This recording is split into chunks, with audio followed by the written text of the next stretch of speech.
Welcome back, guys, to another episode of Fed Up Church. I'm Pastor Sean Finney, and this week we're digging into Ecclesiastes Chapter 6.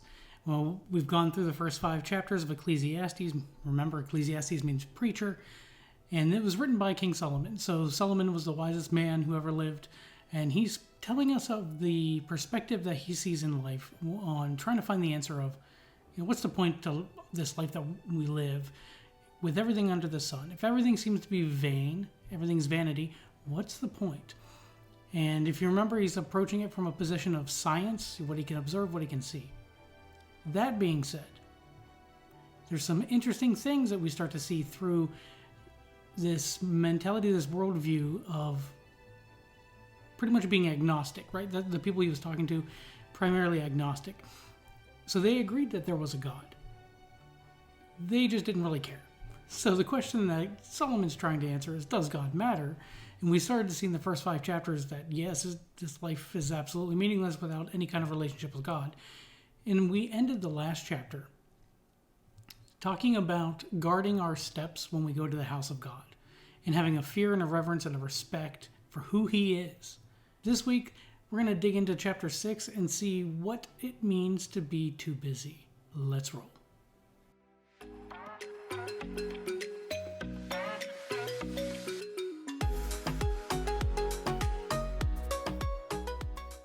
Welcome back. Now, I'm going to read this week from the New King James Version. Feel free to read and follow along with whatever version of Bible you have. Again, it's not necessarily a problem of which version's best. It's which version you'll read. So blow the dust off. Let's dig into chapter 6, Ecclesiastes. Pick up in verse 1. Solomon says, "There is an evil which I have seen under the sun, and it is common among men." Now, if you remember, and do not forget this is critical. The word evil, we have turned it into a lot of different things over the years of what we get this mental picture of what evil means. But in the Old Testament, when you see the word evil in Hebrew, it just means harm. So what's harmful? And Solomon is saying here, there is an evil, something harmful that I have seen under the sun, and it is common among men. So something that we all suffer from, or nearly all of us, and it's something that is very common. If it's very common, it would probably benefit us to pay attention to what he's saying in this chapter, considering he was the wisest man who ever lived, that God gave him the gift of wisdom, if we recall that from the previous study we did. In verse 2, he tells us what that is. He says, "A man to whom God has given riches and wealth and honor, so that he lacks nothing for himself of all that he desires, yet God does not give him power to eat of it, but a foreigner consumes it. This is vanity, and it is an evil affliction," a harmful affliction. What is Solomon saying here?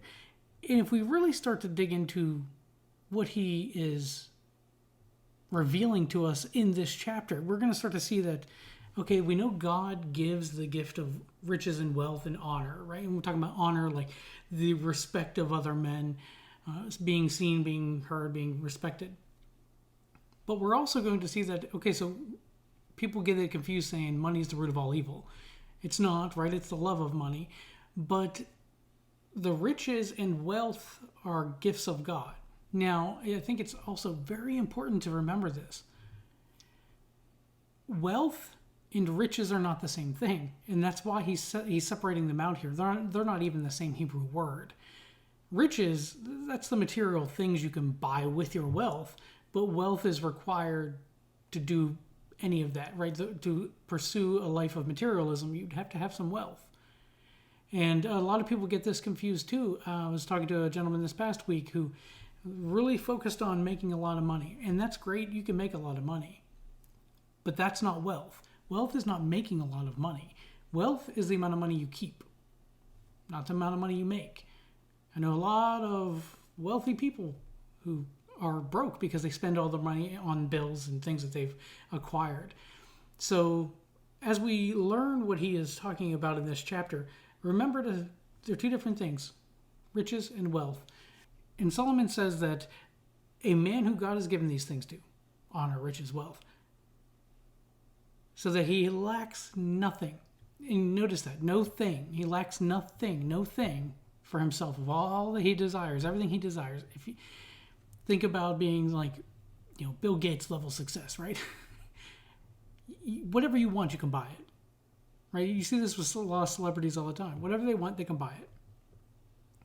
But that doesn't necessarily mean that they're going to be satisfied with that. And that's what we're going to start to see as we dig into this chapter even more. So in verse 3, he says, if a man begets 100 children and lives many years, so that the days of his years are many, because we live our years out in days, one day at a time. And that in itself is a nugget of wisdom that a lot of us should take heart.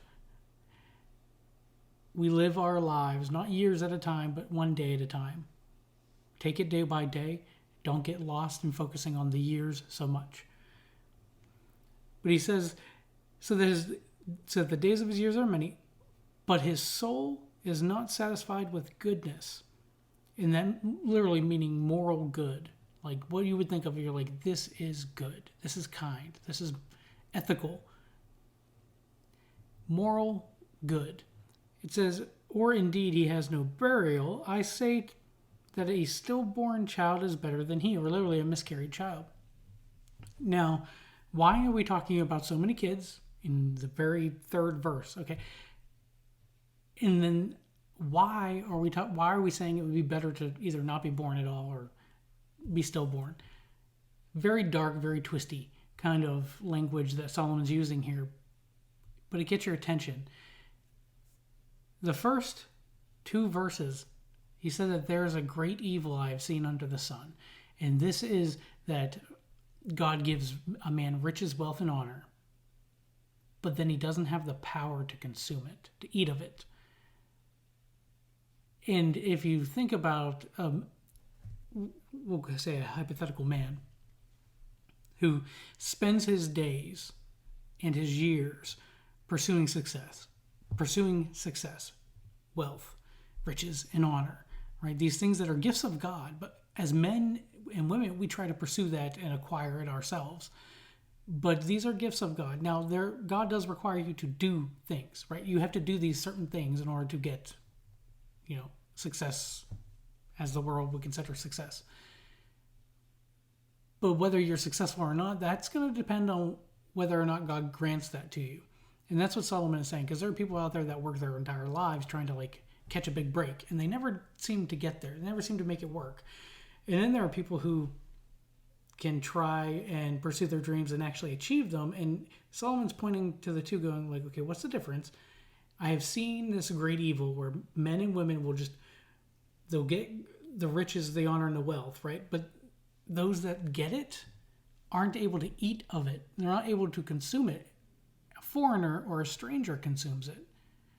So picture this hypothetical man who's pursuing building an empire, a business, whatever it is, but wants to be successful. And he goes after pursuing all of that years and years of study, mastering a skill. Because remember this, when he says he had no power to eat of it, God does not give him the power to eat of it. Power means authority. Power means mastery. So you may have a mastery of the skills it took to acquire these riches and wealth and honor, but you don't have a mastery over using it, consuming it, deriving any kind of satisfaction from it. Nothing that this man desires is held from him, right? Because he's wealthy. He can pursue whatever and purchase whatever he wants.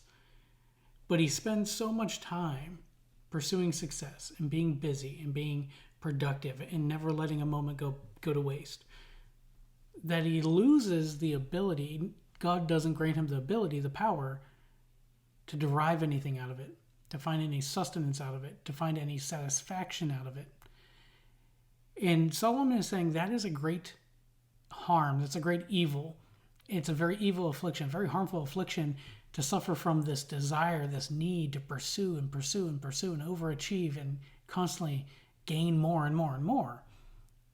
If you don't have the power to consume of it, if you don't have the power to eat of it, it doesn't fulfill you. It doesn't fill you up, right? You can't eat it. It doesn't fulfill you. And then he immediately goes into talking about children. If a man begets 100 children, that's a lot of kids. That's a lot of kids. Why would you even mention 100 kids, Solomon? That's crazy. You have to remember culturally in the day, the Israelites and Middle East, Palestine, this area, it was, if you could have, your prosperity and your success was pretty much determined by how big your family was. Because if you only had 1 or 2 children, okay, you had pretty meager means to take care of them. If you had 100 children, good gravy, that's a lot of mouths to feed, and that's a lot of responsibility.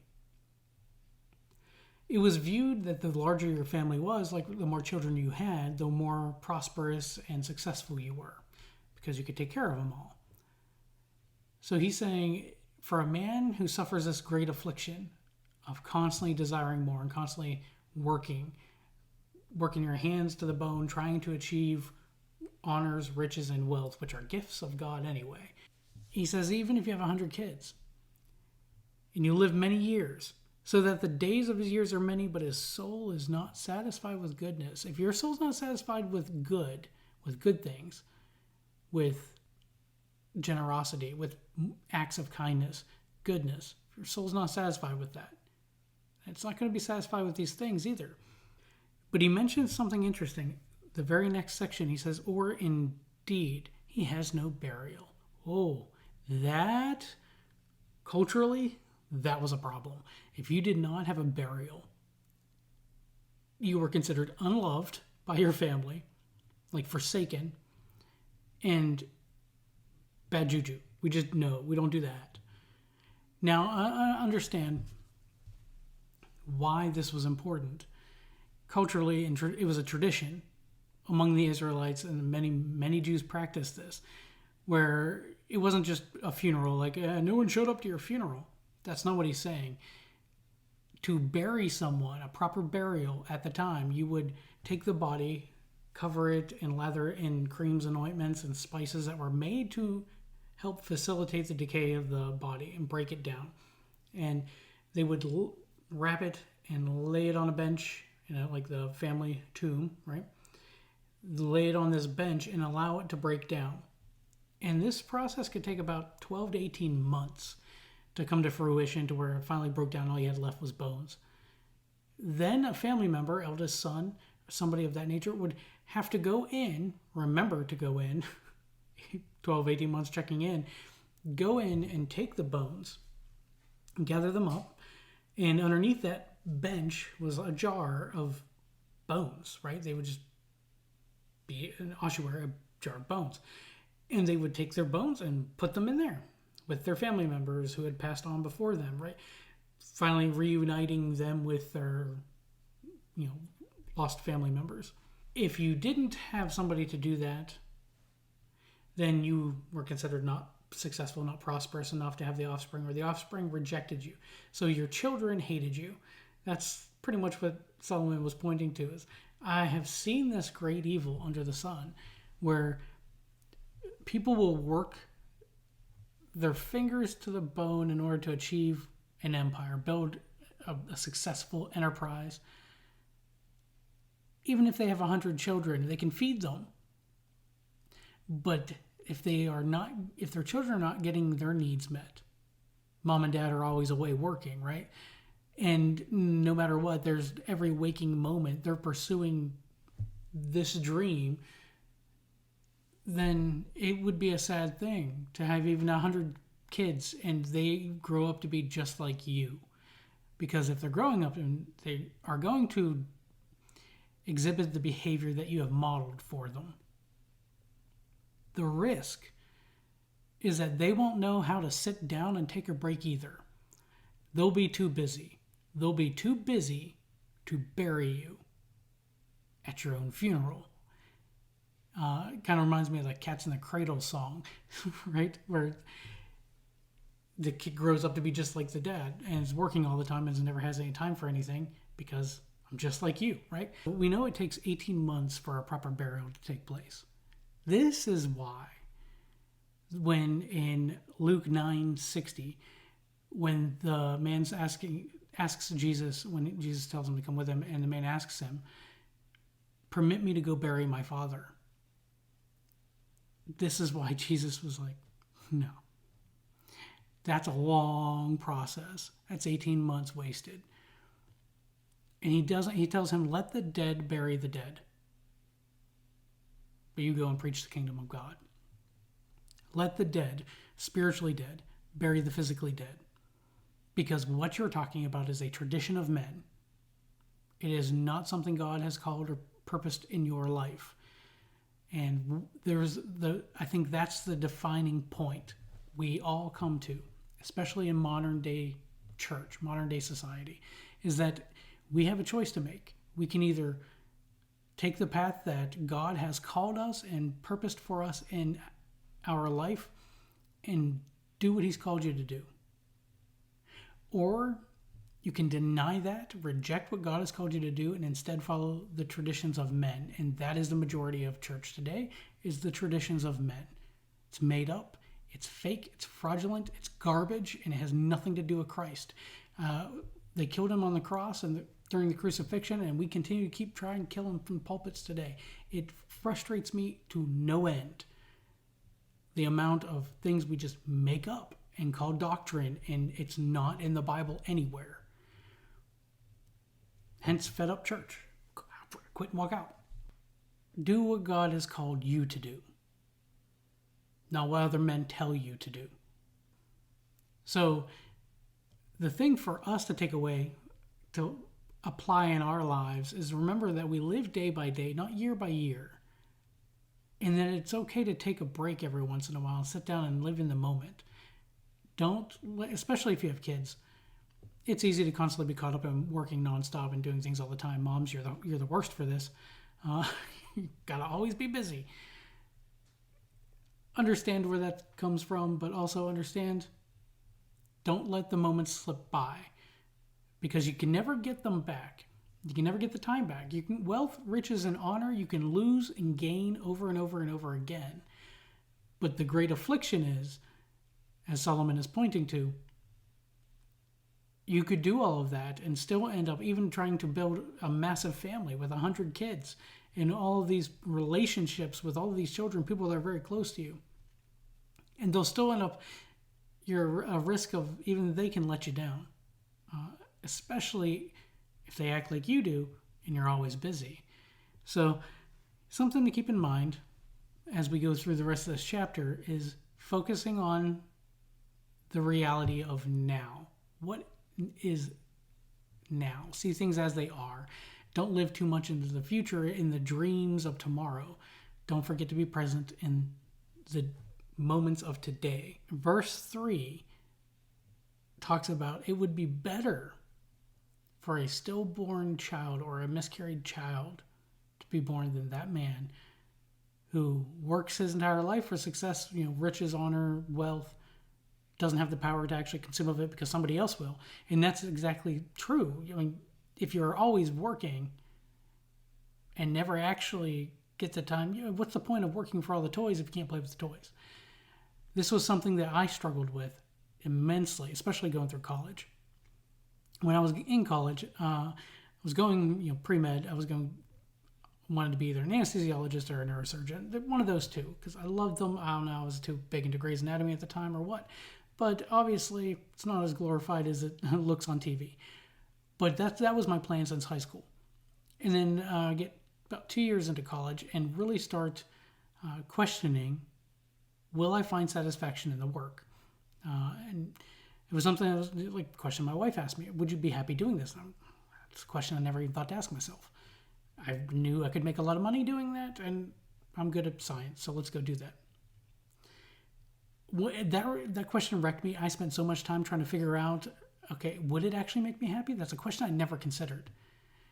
And I met with countless doctors. They would come through the pre-med program, biology programs, and hold conferences, seminars, and you could stay afterwards and ask questions.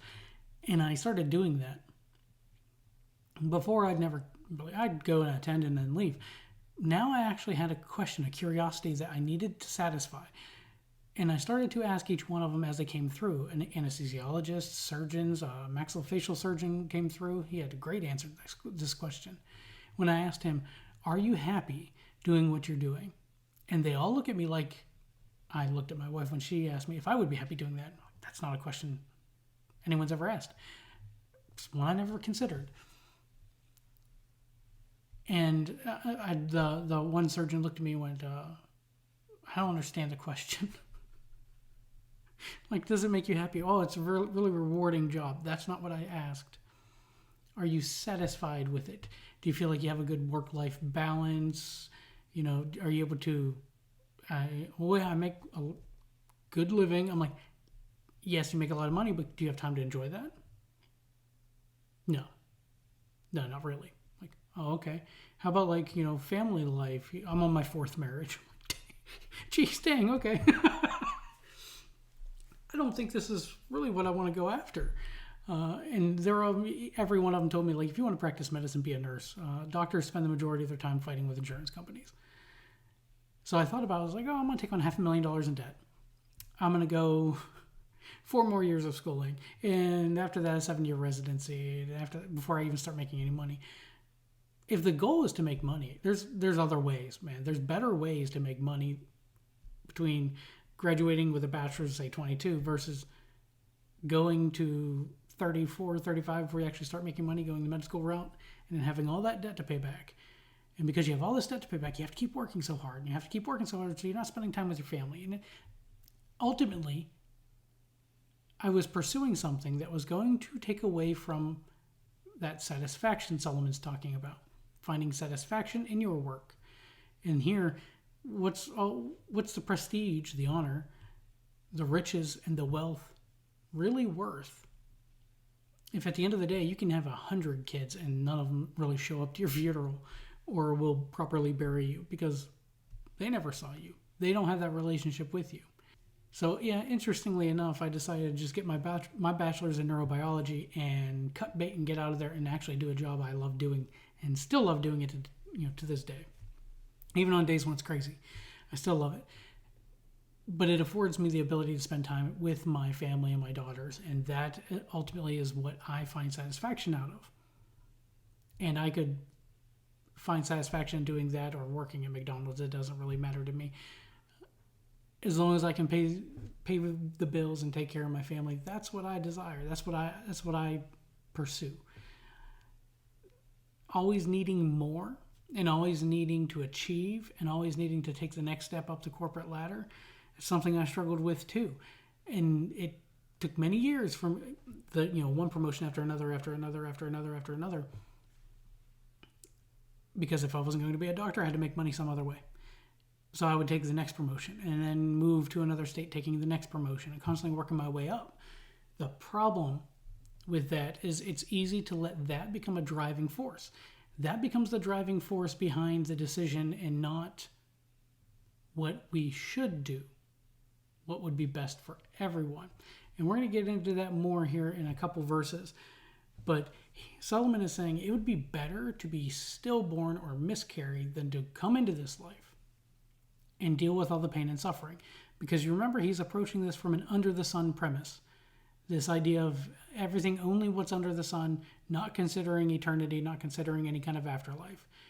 The idea of an afterlife was even complicated in the Old Testament anyway. It wasn't really until the New Testament that Jesus kind of explained what happens. So why would a stillborn child or a miscarried child be better than that man? And he says in verse 4, for it comes in vanity or futility and departs in darkness or obscurity, and its name is covered with darkness, right? It's obscure. So it never has to come into this life and experience the pain and the suffering, because if that's all there is vanity, pain, and suffering, and struggle, and challenge, and fighting, and if that's all there is, it would be better to not have been born at all, unless it all means something, unless it all gets you somewhere, unless there's someone that you can go to for answers about all of the struggles and challenges of life. It would be pointless. So he says, though it has not seen the Son or known anything. Anything. Though it has not, this stillborn or miscarried child has not known anything. It has not seen the Son, so, or anything that's under it. And if it hasn't seen the Son or anything, then it says this has more rest than that man. It can rest easy because it hasn't experienced the pain and suffering of this life. Even if he lives 1,000 years twice, but has not seen goodness,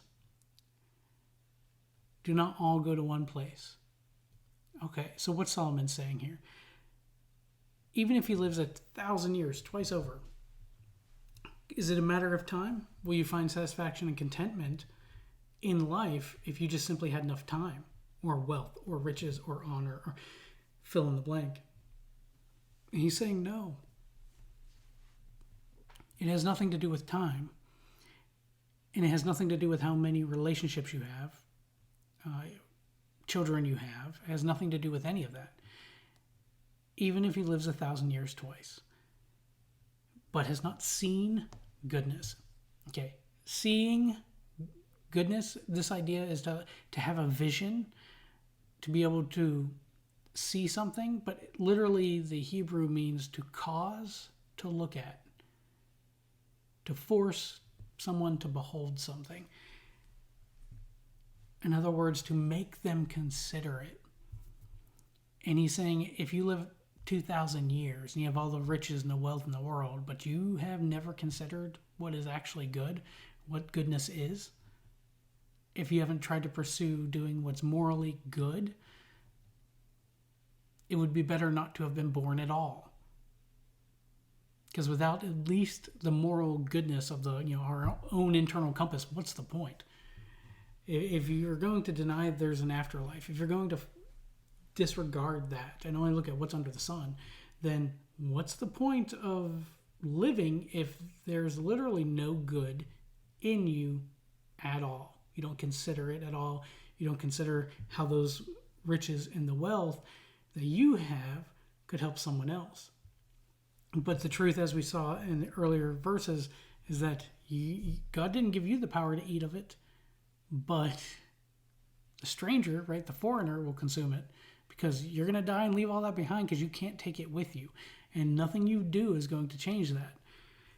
Now he says in this last verse, section of verse 6, do not all go to one place.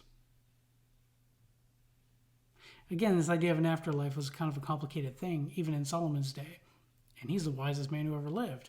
But again, that simply means he retains knowledge and he can apply it better than anyone else. But he doesn't have all knowledge. There's a big difference there. We didn't really know what the afterlife looks like or what happens until Jesus explained it to us when he came and talked about the judgments and what would take place with those that believe and those that don't. Now, at the end of the day, if you're only considering an under the sun premise, then what he's saying makes sense. Everyone goes to the same place, in the dirt. Everyone dies. Everyone goes in the dirt. So you have a proper burial if your family loved you. That's pretty much what he's saying. But verse 7 says, all the labor of a man is for his mouth.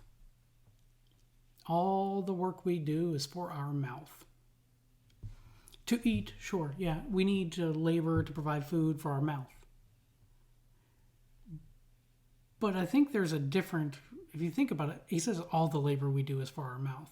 It doesn't mean just eat, because you could say the same thing like all the labor is for your belly. And that's not what he's saying here. We work for our mouth. And really, if you think about it, that makes sense. It's not just eating, right? Go through like Maslow's hierarchy of needs. There's your physiological basic existence kind of needs, those drivers, food, shelter, habitat, water. But then once you get that taken care of, those needs of existence met, then you move on to needs of relatedness, social needs, relationships with other people, a need to fit in, a need to relate to others.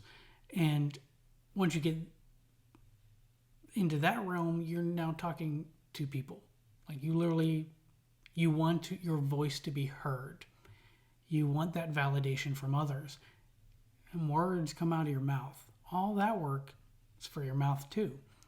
And then you go from needs of relatedness to needs of growth.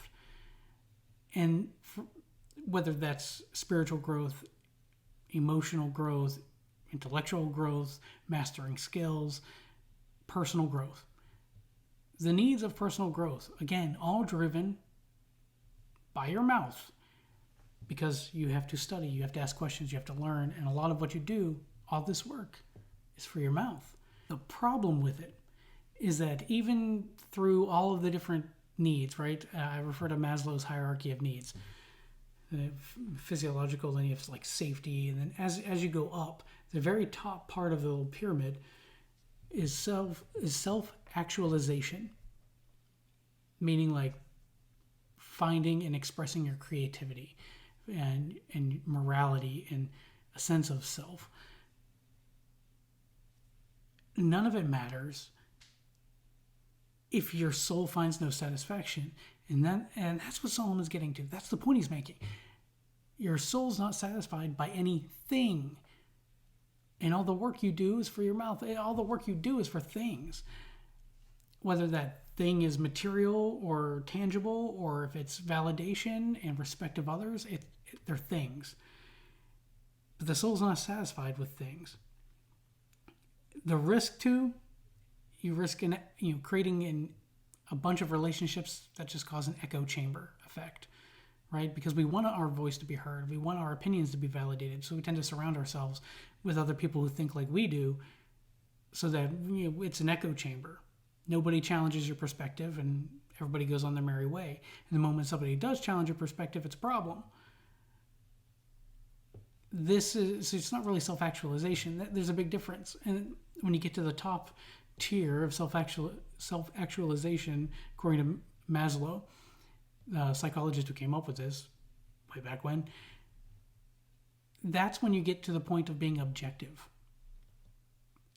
The very last stage of growth is objectivity, being able to consider other people's perspectives without getting offended by it.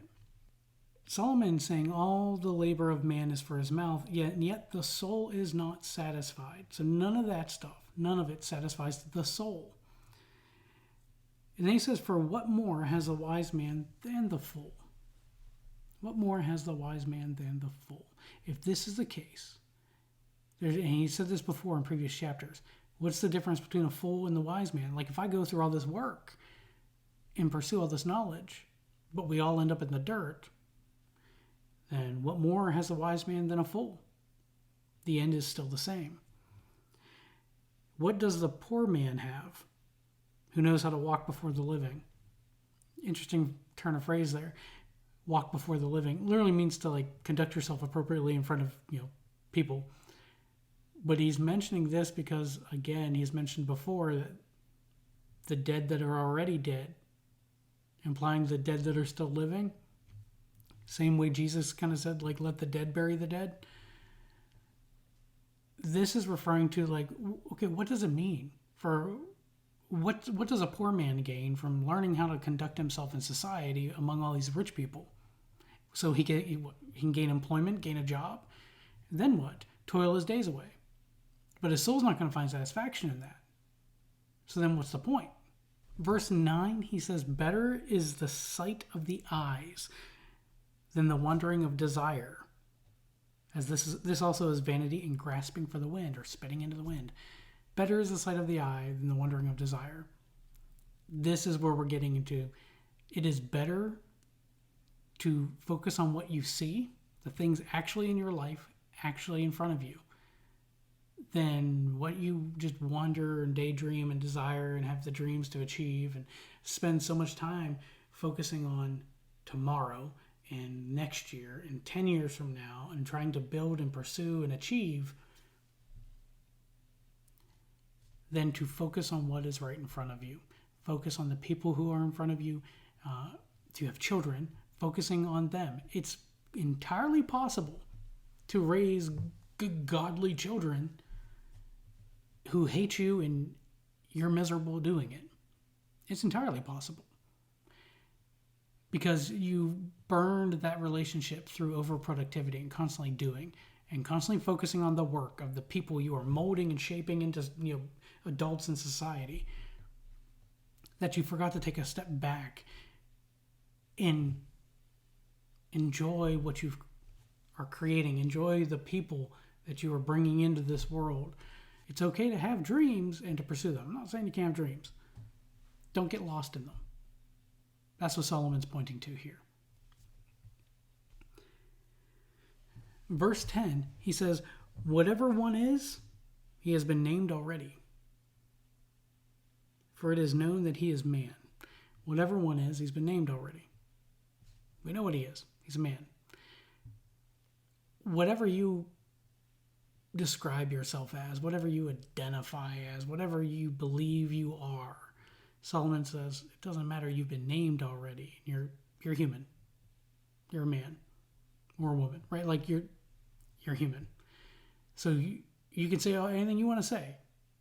Oh, I'm a father, or I'm a Christian, or I'm Muslim, or I'm a Buddhist, or I'm a Republican, or I'm a Democrat, or whatever labels you want to ascribe to yourself.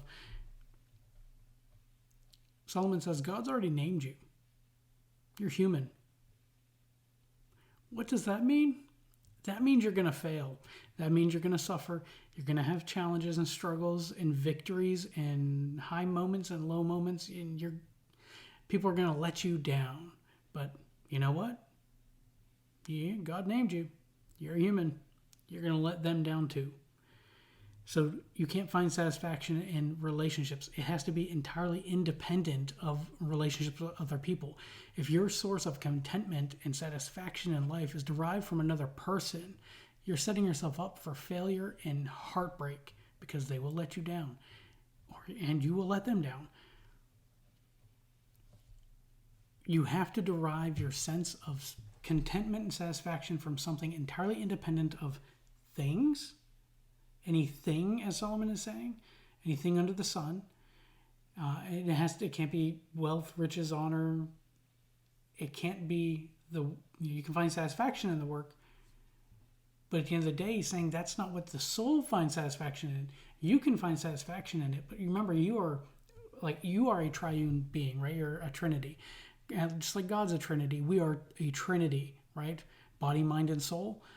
So, what's good for the body or what's good for the mind may not be what's best for the soul, and there's a big difference, right? And they influence each other, because if you suffer an illness or get sick, you feel spiritually weak, you feel physically weak, you feel mentally exhausted. It all is correlated together. But what the soul finds satisfaction in is going to be different than what the body and the mind find satisfaction in. And that's what Solomon's pointing to, is that this higher level thinking, this higher level of trying to self-actualize and find meaning in something deeper. And if we are under the sun premise, then we're going to struggle with finding any answer to this soul finding satisfaction. Which, if you think about it, it's what drives a lot of people. We're all driven by the same common needs and desires, right? Some people they want fame, they want recognition by other people, or they want to leave a legacy behind them when they, depart this earth, or they want to build a fortune, or there's all very similar common needs and desires that we have. But why is it that when we achieve those things, we're still not satisfied? Solomon was saying this in the last chapter. He pursued all of that, and he achieved all of that. And he said it was still vanity. It was still vain. It was useless and meaningless, and there was nothing there. There was no satisfaction there. This is why you see celebrities, get really wealthy and then commit suicide. There's no satisfaction in these things. There's no satisfaction in the things that you can achieve under the sun for the soul. And it's temporary satisfaction for the mind or the body, yes, but not the soul. The soul requires something very specific to be satisfied, to be content. And that's what he's getting to at this point, pointing through just his observation, his way of looking at things. He's pointing everybody that he's preaching to God. That's why I said guard your steps when you go to the house of God last chapter. In verse 10, he continues on saying, whatever one is, he has been named already, for it is known that he is man, and he cannot contend or fight with him who is mightier than he. With him who is mightier than he. You've already been made, you've already been named, and you can't fight that battle with God. You're not going to win. That's what he's saying. Verse 11. Now, the New King James Version renders this, since there are many things that increase vanity, how is man the better? I actually prefer the way that the ESV renders this verse because it's actually more accurate to the original intent, the original meaning. And it translates this verse 11 as the more words, the more vanity. And what is the advantage to man? The more words, the more useless it is. So, and this is kind of where he's saying, you've already been named. No matter what you call yourself, the more words, the more useless it is. You're human. That sums up everything we need to know about you. And quite frankly, that sums up everything you need to know about me too. We're human. We are fallible and we make mistakes. And if I can recognize that about myself, then I should be able to recognize that about you as well. And that therefore, if we're all suffering from this fallibility of man, then I should be able to extend that grace to you as well. As I would hope you would extend it to me if I made a mistake. This is what Solomon's pointing to. He says, how is man the better? Or what is the advantage to man? If we've already been named. We've already been described by God. We already know who we are. What advantage do we have with all the many words that we can speak? That's what separates us from the majority of everything else on this planet, except for parrots, right? And they only mimic. But there's nothing out there that's really able to reason like man, to communicate like man. For all the many words that we can speak, we still end up dead just like everything else. So what advantage is it to man? That leaves off verse 12 with, for who knows what is good for man in life, all the days of his vain life, which he passes like a shadow, right? Just like a vapor, like breathing. Who knows what's good for man? Solomon's approach here, it's genius. But he's asking his listeners a question. Who knows what's good for man? Do you know what's good for you? A lot of us think we know what's good for us, but half the time we're wrong anyway. What we think is good ends up being a mistake, and what we think would be horrible turns out to be a blessing in disguise. We can't really distinguish what's good for us and what's not.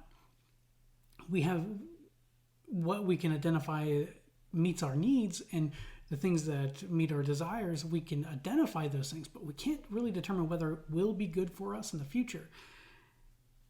And that's why he says, who can tell a man what will happen after him under the sun? Brilliant question. And I'll explain why that's a brilliant question to his audience and to you. So if the question is, we can't identify what's good. And I have lived this. I've seen it. I've given up trying to figure out what's going to be good for me and what's going to be bad for me. I explain why. Like I said, I moved state after state after state pursuing the next job, and it was 4 states in 5 years. Moved my family around everywhere. Getting to the next level, trying to achieve and just continue moving up. And I was offered a position shortly after I moved to south here where we're currently at. Offered a position, and it was going to be, it was $40,000 more than the position I was working at the time. Mind-blowing to, I wasn't making a ton of money at the time. So, I think it was probably $50,000 job at the time. that would be a huge change in lifestyle. It would to be a lot more responsibility, a lot more change. We'd have to move again. I gave up trying to figure out if it would be a good move for me or a bad move for me. Because I spent 2 weeks trying to battle that idea back and forth. I made pros and cons lists.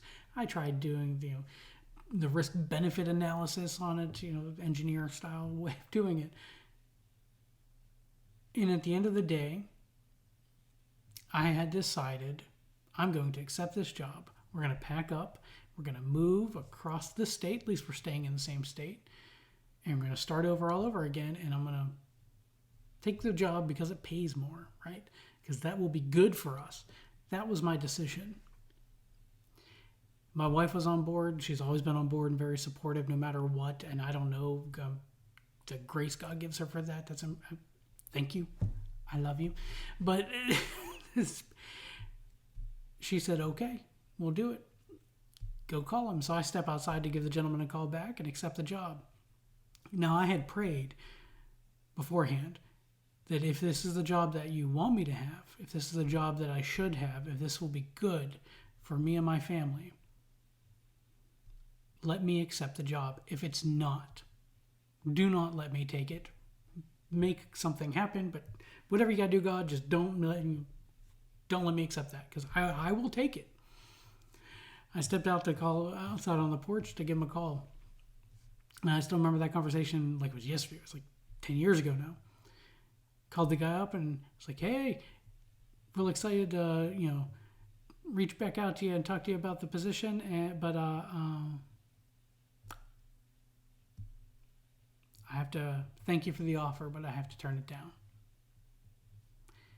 And even the guy was surprised. Like, I already had offer letters and everything, relocation packages, everything was set and ready to go. And he was like, okay, well, I'll keep looking for another candidate.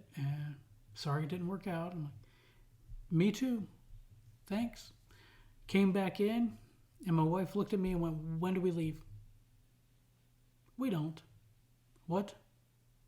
I didn't accept the position. I turned it down. I thought you said you were going to accept it.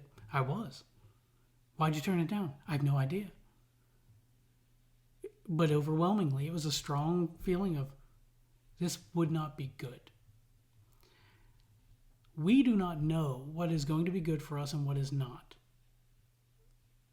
We only know what we think we like, what we desire, or will meet our wants or our temporary needs, but we don't know what's going to be good long term. Only God knows that. That's what Solomon's pointing people back to. And that's why he asks the question, for who knows what is good for man in life? All the days of our vain life that just go away like a vapor. He says, who knows that? Because, even the people that are listening to him at the time, they recognize the same thing you and I recognize is, sometimes we think we are pursuing something that's good, it turns out bad. And sometimes a bad thing turns out good. Who knows? Who knows? And that's what Solomon's saying. Yes.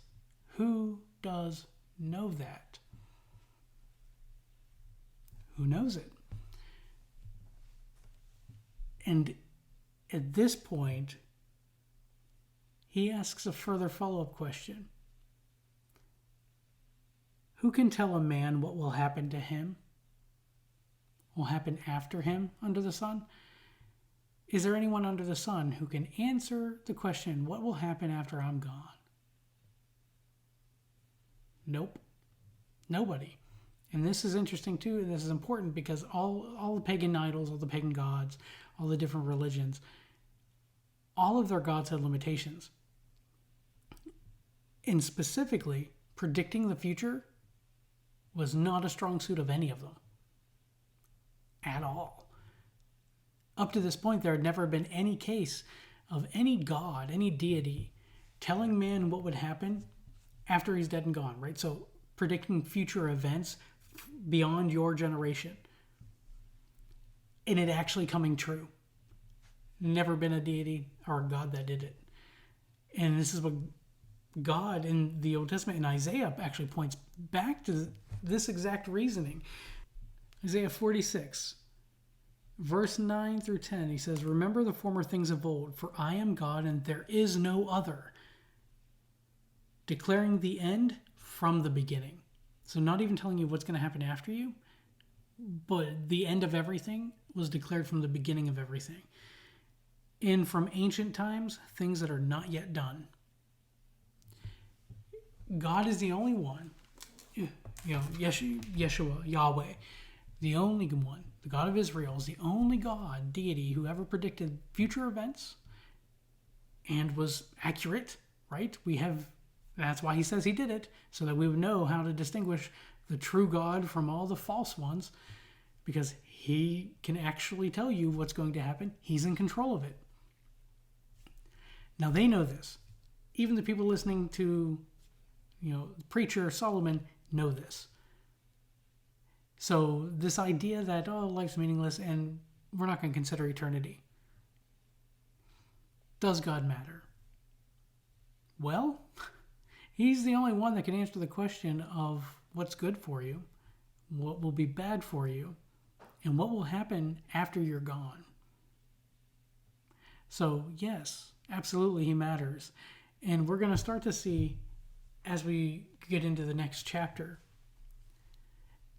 the interesting take that Solomon starts to get into, and a lot of preachers struggle with, especially in the next two chapters. Stick with us next week, but for this week, as you go through this week, focus on asking God if something will be good or not. And he'll direct you and lead you in the direction you need to go. Until then, I'll catch you next week. I love you guys. See you later.